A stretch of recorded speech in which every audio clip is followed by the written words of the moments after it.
Let's just start with a bit of background, and there's a sort of an anecdote relating to this. Does anybody actually recognise where that photograph comes from? It's pretty obscure. It was a TV documentary about Birmingham? Yep. It was a clean air. It was called Fighting for Clean Air, Fighting for Air, something like that. And it was basically around King's Heath and clean air. We got approached, and if you actually go back and Google it or go for iPlayer if it's still there, I don't know. I was portrayed as the sort of the official who's going to be difficult, because BBC were arriving at our Yardley Wood garage, and then they wanted to do a certain thing, and they said, oh, this guy's going to be really difficult. Because what they actually wanted to do, and this was their mindset, and this was genuinely what they approached us was they wanted to do a clean air day in King's Heath. So their solution, they were going to ask us to reduce the number of buses we ran through King's Heath. That was genuinely their solution. We were talking to them obviously before the actual filming, and I said, actually, we don't think that's a very good idea. Because you actually should be encouraging public transport, encouraging people out of their cars. And they actually, suddenly, there was a sort of light that came on and said, actually, that's an interesting hook. We can actually make a programme out of that. Whether they genuinely believed it or not wasn't actually important. It was just something different. And we ended up giving free tickets to anybody who actually was walking along King's Heath High Street and wanted to try the bus.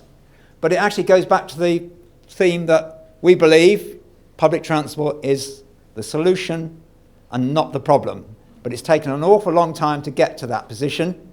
And I think it's still there in terms of dirty buses, get rid of the buses. But we believe that's not the right way forward. So what are we doing in Coventry? Yeah, I thought I'd give you, this is one of my, a nice bus of Coventry and Cathedral. Now, these are our latest buses. There's a very interesting possibility here, but it's not definite. Is that going to be one of the batch of the last diesel buses we're buying?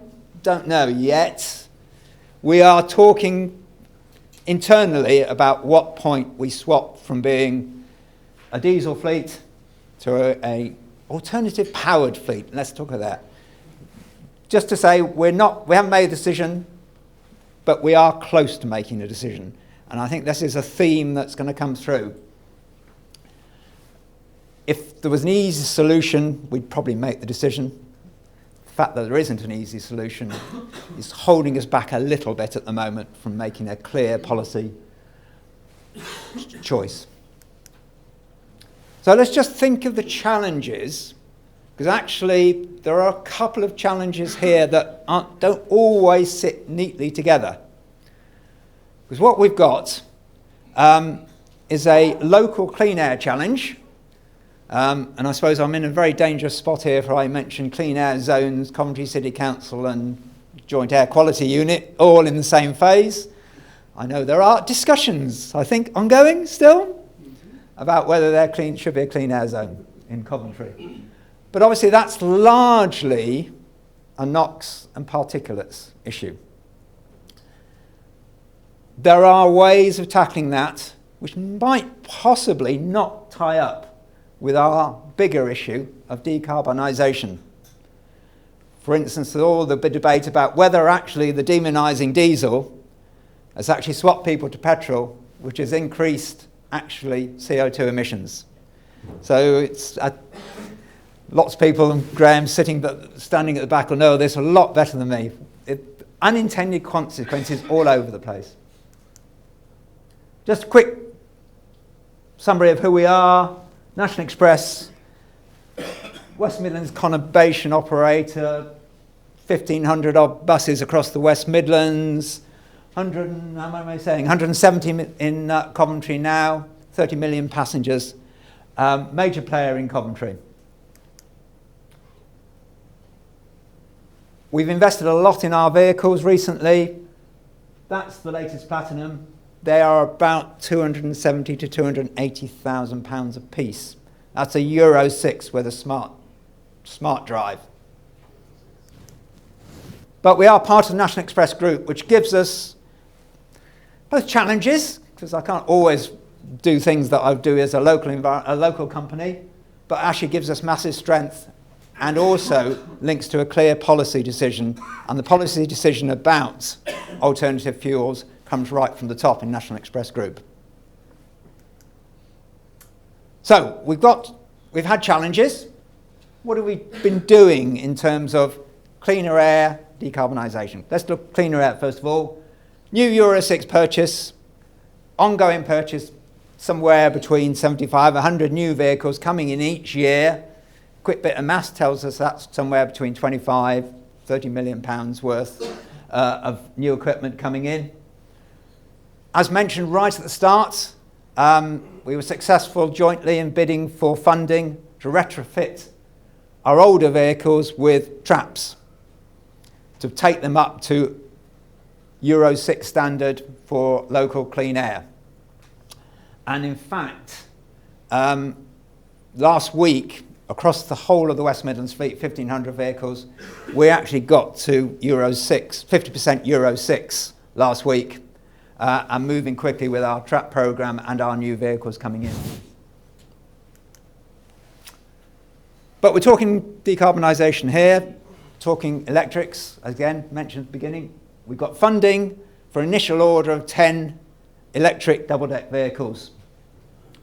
Charging infrastructure going into our garage down at Poolmeadow, Wheatley Street.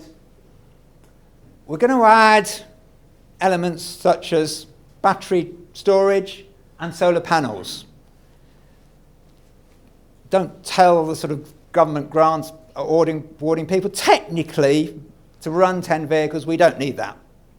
We could do a simple, the grid capacity in Coventry, unlike actually our other operation in Yardley Wood, is actually sufficient currently to charge up those 10 vehicles simultaneously overnight with our existing grid capacity. But what that doesn't give us is where we want to go next, which is far more electric vehicles. So we're trying to build in an element of flexibility to expand up.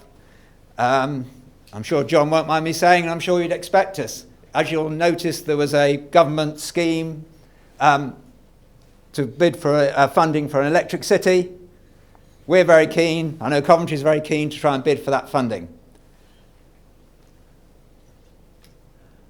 Solar panels on the roof was an interesting one. Again, you could say, does it make a significant amount of difference? Every little helps in this context. And so in terms of the way we're going to run the system, solar panels feeding the batteries then feeding into charging the vehicles overnight. So we think it actually helps to make a sustainable solution. You could say, as I said, not absolutely necessary for day one, certainly necessary for day 2, 3. That's what they'll look like, but they won't be red. I can't tell you what they're actually going to look like in terms of livery, because actually I'm not sure. But they are ADL vehicles, 400, double decks, very similar, apart from the fact they've only got one door, to the vehicles currently being delivered into London. So it's the great advantage for us is actually, the bus nuts will realise that actually a lot of the equipment, a lot of the fittings and the bodywork is actually similar to our existing vehicles. So a lot of commonality. So it moves a lot of the problem about, oh, this is a special vehicle. Obviously the drive's different, and the chassis is actually different because it's Chinese chassis and Chinese batteries. Chinese batteries currently. Yeah, be either they are Chinese or are they Korean or they're Chinese, somewhere from there. Which obviously we would prefer them not to be. We'd prefer them to be local. That's the back of a bus of what it will look like. Which actually, if you look at the back of a Euro 6 diesel, actually looks better. Euro 6 diesel is a horrible thing to look at in terms of, well, the engineers will love it, but in terms of simplicity. Acknowledging my 10 minutes, quick fly through, but just challenges. Obviously, we've got a premium currently for electric vehicles at about 75 to 100% above the price I've just quoted for a diesel vehicle. So you can see the challenge we have in funding it. Range is our biggest challenge. We're currently working on doing something like 200 kilometres per day per charge, and just charging overnight. On a typical route, that'll take about half the buses from their normal cycle, the way they do it. We are looking at the way we schedule buses. We don't want to increase the number of buses on the road, but we may have to start bringing buses in during the day and doing some top-up charging. That's one of the learning experiences of what we will hope to get out of this project, of how can we schedule and maximise the actual range issues. Coventry, thankfully, isn't too hilly, so hopefully we don't get into any topography issues, but equally, hopefully it's not too cold either. Infrastructure and connections, as I said, feeding into Coventry Garage. Luckily, well, not luckily, one of the reasons we've been in Coventry Garage is relatively new for us, built in '85, so, and the infrastructure's there. Putting this into some of our other garages, which were built in the 1930s, is more of a challenge, and that will be a challenge across the operation. Green electricity, is it green? Where's the electricity coming from? Probably don't want to know the answer, but that's part of the thought about the solar panel. In fact, we know where the electricity is coming from, but if we expand our demand for electricity, can we guarantee that we got electricity coming from a sustainable source? Hydrogen. We mentioned hydrogen there. I mean, it's a lot of debates. We're looking very much, obviously, I spent 3 hours of my life talking about Dundee hydrogen on Monday, because the possibility of hydrogen vehicles going into Dundee. Again, there's a project in Birmingham, which involves 20 hydrogen buses. Where does that fit into the mix? Is it an add-on to electricity? Because effectively they're an electric bus with a hydrogen fuel cell to power them. What do we do in future-proofing? Where do we go? Which is coming to the end of my 10 minutes. Superb. Because that's the challenge we have. And that going back to our decision about saying, oh, I'd love to be able to say we've bought our last diesel bus, but actually I can't at the moment. There are too many uncertainties in the market, too many uncertainties in the supply chain as to who is actually going to produce the buses, are they going to be available, and am I going to end up buying the wrong technology? Hopefully we can solve that in the next year, 18 months, and then we can all move forward.